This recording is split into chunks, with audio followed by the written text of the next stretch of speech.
श्री स्वामी समर्थ। जय जय स्वामी समर्थ। स्वामींचं नाव घेऊन आजच्या ह्या नवीन व्हिडिओला सुरुवात करते। हिंदू धर्मात चतुर्थी तिथीला श्री गणेशाची आराधना करणे आणि त्यांचे आशीर्वाद घेण्यासाठी सर्वोत्तम मानले जाते। गणाधिप संकष्टी चतुर्थीचे व्रत केल्याने मनुष्याला शुभ फळ प्राप्त होतं। यासोबतच संकष्टी चतुर्थीच्या दिवशी पूजा केल्याने सर्व वाईट गोष्टी दूर होतात आणि सर्व बाधा नष्ट होतात। कार्तिक महिन्यातील कृष्ण पक्षातील चतुर्थी तिथी 18 नोव्हेंबरला संध्याकाळी 6:55 सुरू होईल, जी दुसऱ्या दिवशी म्हणजेच 19 नोव्हेंबरला संध्याकाळी 5:28 समाप्त होईल आणि उदय तिथीनुसार 18 नोव्हेंबरला गणाधिप संकष्टी चतुर्थीचे व्रत हे पाळले जाणार आहे। या दिवशी संध्याकाळी चंद्राला अर्घ्य दिला जातो, चंद्राची पूजा केली जाते आणि संध्याकाळी चंद्रोदय जो आहे तो 7:16 होणार आहे। नारद पुराणानुसार संकष्टी चतुर्थीच्या दिवशी संपूर्ण दिवस उपवास करावा। संकष्टी चतुर्थीच्या दिवशी घरामध्ये पूजा केल्याने नकारात्मक प्रभाव दूर होतात। एवढंच नाही तर पूजेने घरात सुख शांती येते, घरातील सर्व अडचणी दूर होतात, भक्तांच्या सर्व मनोकामनासुद्धा पूर्ण होतात। आणि म्हणूनच आपल्याला संकष्टी चतुर्थीच्या दिवशी पूजा तर करायची, सेवा तर करायची, पण त्याचबरोबर काही प्रभावी उपायसुद्धा करायचे आहेत।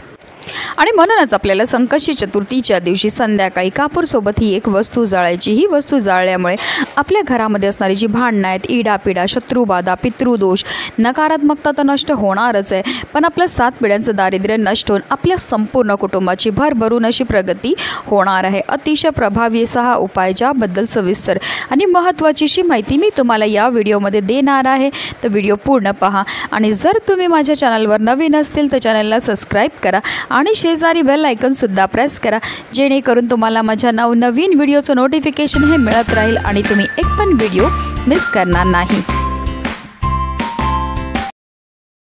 संकष्टी चतुर्थीच्या दिवशी आपल्याला सकाळी ब्रह्ममुहूर्तावर उठायचं आहे आणि स्नानही करायचे। स्नान केल्यानंतर आपल्याला स्वच्छ वस्त्र हे परिधान करायचे। जर तुम्हाला शक्य असेल तर लाल किंवा पिवळ्या रंगाचे वस्त्र परिधान करा। त्यानंतर सर्वप्रथम आपल्याला देवघरामध्ये दिवा हा प्रज्वलित करून घ्यायचा आहे, कारण कोणतीही सेवा किंवा कोणताही उपाय जो आहे तो आपल्याला अग्नीच्या साक्षीने करायचा आहे। त्यानंतर आपल्याला सूर्यदेवाला जल हे अर्पण करायचं। जल अर्पण करताना ओम सूर्यदेवाय नमः, ओम आदित्याय नमः या मंत्राचा आपल्याला जप हा करायचा आहे। आणि त्यानंतर आपल्याला विधिवत श्री गणपती बाप्पांची पूजा ही करून घ्यायची आहे। आता तुमच्याकडे गणपती बाप्पांची मूर्ती असेल तर त्यांना तामनामध्ये आपल्याला घ्यायचं आहे आणि त्यांना तुम्ही जलाभिषेक किंवा पंचामृताने अभिषेक हे करू शकतात। अभिषेक करताना आपल्याला निरंतर ओम गणपते नमः या मंत्राचा जप करायचा आहे, किंवा तुम्ही गणपती अथर्व शीर्षमचं पठण केलं तरीही चालणार आहे। आता हे जे तीर्थ आहे ते आवर्जून आपल्याला आपल्या मुलांना प्यायला द्यायचं। असं केल्यामुळे आपल्या मुलांच्या बुद्धीमध्ये वाढ होती। त्यानंतर आपल्याला गणपती बाप्पांच्या मूर्तीला स्वच्छ पुसून पुन्हा त्यांच्या स्थानावर ठेवायचे। त्यांना हळद, कुंकू, अक्षदा अर्पण करून घ्यायचे आहेत। त्याचबरोबर त्यांना जास्वंदाचं फूल अतिशय प्रिय ते अर्पण करायचं आहे। दुर्वाची जुडी आपल्याला अर्पण करायची आहे। दुर्वाची जुडी गणपती बाप्पांना अर्पण करताना आवर्जून आपल्याला आपल्या मनातली इच्छा बोलून ती दुर्वाची जुडी जी आहे ती अर्पण करायची आहे। तसेच गणपती बाप्पांना गोडाचा नैवेद्य हा अर्पण करायचा आहे। तुम्ही जर मोदक बनवले असेल तर तो दाखवा, किंवा तुम्ही गुळ खोबऱ्याचा नैवेद्यसुद्धा गणपती बाप्पांना अर्पण करू शकतात। त्याचबरोबर आवर्जून आपल्या मुलांकडनं सुद्धा आपल्याला काही सेवा ह्या करून घ्यायच्यात। आपल्या मुलांच्या हाताने सुद्धा आपल्याला गणपती बाप्पांना जास्वंदाचं फूल तसेच दुर्वाची जुडी ही अर्पण करायला लावायचे। त्याचबरोबर आपल्या मुलांकडनं गणपती अथर्व शीर्षमचं तसंच गणपती बाप्पांचं नामस्मरण आपल्याला करून घ्यायचं आहे। तर मुलं लहान असतील तर तुम्ही म्हणा, त्यांनी श्रवण केलं तरीही चालणार आहे। कमीत कमी एकदा तरी त्यांच्याकडनं ओम गणपते नमः किंवा ओम श्री विघ्नहर्ताय नमः या मंत्राचा तुम्हाला जप हा करून घ्यायचा आहे। ह्या सेवा आपल्या मुलांकडनं करून घेतल्यामुळे आपल्या मुलांना प्रत्येक क्षेत्रामध्ये भरभरून यश तर मिळतं, पण त्यांच्यावर कधीही कोणत्याही प्रकारचं वाईट संकटसुद्धा येत नाही। संध्याकाळी चंद्रोदय झाल्यावर आपल्याला चंद्राला जल अर्पण करायचं आहे आणि त्यानंतरच आपल्याला व्रत जे आहे ते सोडायचं आहे।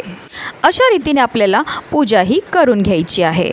आता हा उपाय आपल्याला कधी करायचा, तर हा उपाय आपल्याला संकष्टी चतुर्थीच्या दिवशी संध्याकाळी 6 वाजल्यापासून 7:30ची जी वेळ असते ती माता लक्ष्मीची आगमनाची वेळ असते आणि त्या वेळेमध्ये जर आपण काही विशेष उपाय केले तर त्यामुळे माता लक्ष्मी ही आपल्यावर प्रसन्न होते आणि तिचं अखंड आगमन आपल्या घरामध्ये होत असतं। पण आता काही कारणास्तव जर तुम्हाला ह्या वेळेमध्ये हा उपाय करणं शक्य नाही झालं तर तुम्ही अगदी रात्री 12 वाजेपर्यंतसुद्धा हा उपाय जो आहे तो करू शकतात। हा उपाय सुरू करायच्या अगोदर सर्वप्रथम आपल्याला देवघरामध्ये दिवा हा प्रज्वलित करून घ्यायचा आहे, कारण कोणतीही सेवा किंवा कोणताही उपाय जो आहे तो आपल्याला अग्नीच्या साक्षीने करायचा आहे।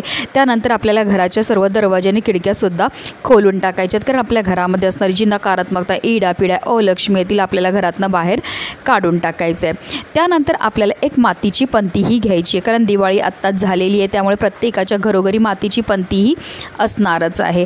तर आपल्याला एक मातीची पंती घ्यायची आणि त्यामध्ये आपल्याला एक शेणाची गौरीही ठेवायची। आता तुम्ही गावा साईडला राहत असतील तर तुम्हाला शेणाची गौरी ही सहज भेटून जाईल। आता तुम्ही शहरामध्ये राहत असतील तर जिथे पूजेचं साहित्य मिळते तिथे सहज तुम्हाला छोट्या छोट्या शेणाच्या गौरी ह्या भेटून जातील। शेणामध्ये साक्षात माता लक्ष्मी निवास करत असते आणि जेव्हा पण आपण घरामध्ये शेण जाळतो त्यामुळे आपल्या घरामध्ये असणारी जेवढी पण नकारात्मकता, इडापिडा आहे, दोष आहेत, अलक्ष्मी आहे, ती दूर होण्यामध्ये मदतही मिळत असते। त्याचबरोबर त्या शेणाच्या गौरीवर आपल्याला 5 भीमसेनी कापूरच्या वड्यासुद्धा ठेवायच्या आहेत।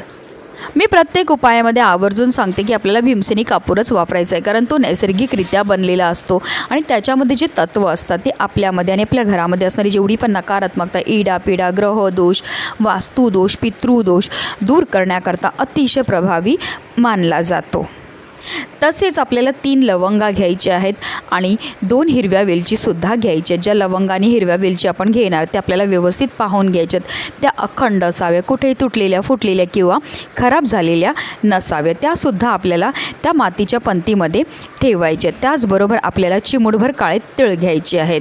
काळे तीळ हे गणपती बाप्पांना अतिशय प्रिय, तसेच काळे तीळ हे आपल्या पितरांनासुद्धा समर्पित आहे आणि काळ्या तिळांची उत्पत्ती श्री हरिविष्णूंच्या घामापासून झाली होती आणि जेव्हा पण आपण काळे तिळांपासून काही उपाय करतो त्यामुळे आपल्या घरामध्ये असणारी जेवढी पण नकारात्मकता, इडापिडा, शत्रुबाधा, ग्रहदोष, पितृदोष दूर होण्यामध्ये मदतही मिळत असते। तर आपल्याला काय करायचं, काळे तीळ आपल्या उजव्या हातामध्ये घ्यायचे आणि आपल्या घरामध्ये जेवढे पण सदस्य आहेत त्या प्रत्येक सदस्याच्या डोक्यापासून पायापर्यंत 7 वेळा आपल्याला हे काळे तीळ जे आहेत ते उतरवून घ्यायचे। त्याचबरोबर आपल्या संपूर्ण घरामधनं सुद्धा आपल्याला हे काळे तीळ जे आहेत ते फिरवून घ्यायचे आणि त्यानंतर हे काळे तीळसुद्धा आपल्याला त्या मातीच्या पंतीमध्ये टाकायचे आहेत आणि देवघरामध्ये प्रज्वलित असलेल्या दिव्याच्या मदतीने आपल्याला ह्या मातीच्या पंतीमध्ये असणारा जो कापूर आहे तो आपल्याला प्रज्वलित करून घ्यायचा आहे। कापूर प्रज्वलित झाला की आपल्याला त्यामध्ये 1 ते 2 थेंब शुद्ध गाईच्या तुपाचे सुद्धा टाकायचे आहेत। काही वेळाकरता ही मातीची पंती आपल्याला देवघरासमोरच ठेवायची, त्यानंतर तिकडनं उचलायची आणि आपल्या संपूर्ण घरामध्ये हा जो धूर आहे तो आपल्याला फिरवायचा आहे। फिरवताना निरंतर आपल्याला ओम गण गणपतये नमः किंवा ओम श्री विघ्नहर्ताय नमः या मंत्राचा जप करत करत संपूर्ण घरामध्ये फिरवायचे। संपूर्ण घरामधनं फिरून झाल्यानंतर आपल्या मुख्य प्रवेशद्वाराच्या उंबरठ्याच्या बरोबर मधोमध नेऊन आपल्याला ही मातीची पंती जी आहे ती ठेवायची आहे। जिथपर्यंत कापूर प्रज्वलित आहे तिथपर्यंत निरंतर आपल्याला मंत्राचा जप हा करायचा आहे। जेव्हा आपण कापूरसोबत ह्या वस्तू जाळतो त्याचबरोबर मंत्राचा जप करतो त्यामुळे आपल्या घरामध्ये असणारी जेवढी पण नकारात्मकता, इडापिडा, ग्रहदोष, वास्तुदोष, पितृदोष, अलक्ष्मी ती काढता पाय करून निघून जाते आणि ज्या घरामध्ये कोणत्याही प्रकारचे दोष नसतात त्याच घरामध्ये माता लक्ष्मी ही आगमन करत असते। आता कापूर शांत झाल्यानंतर आपल्याला ह्या मातीच्या पंतीमध्ये काही वस्तू असतील ज्या जळालेल्या असतील, काही नाही जळालेल्या असतील, त्या वस्तू आपल्या घरापासून थोड्या लांब नेऊन आपल्याला टाकायच्यात। अशा रीतीने आपल्याला हा उपाय जो आहे तो संकष्टी चतुर्थीच्या दिवशी करायचा आहे। अतिशय प्रभावी असा हा उपाय केल्यामुळे आपल्या घरामध्ये असणारी जेवढी पण नकारात्मकता, इडापिडा, ग्रहदोष, वास्तुदोष, पितृदोष, शत्रुबाधा दूर होण्यामध्ये मदत होते। त्याचबरोबर आपल्या संपूर्ण कुटुंबाची भरभरून अशी प्रगती होणार आहे। म्हणूनच व्हिडिओ जास्तीत जास्त लोकांपर्यंत शेअर करा जेणेकरून प्रत्येकाच्या आयुष्याचं कल्याण हो हीच मनामध्ये इच्छा। श्री स्वामी समर्थ। जय जय स्वामी समर्थ।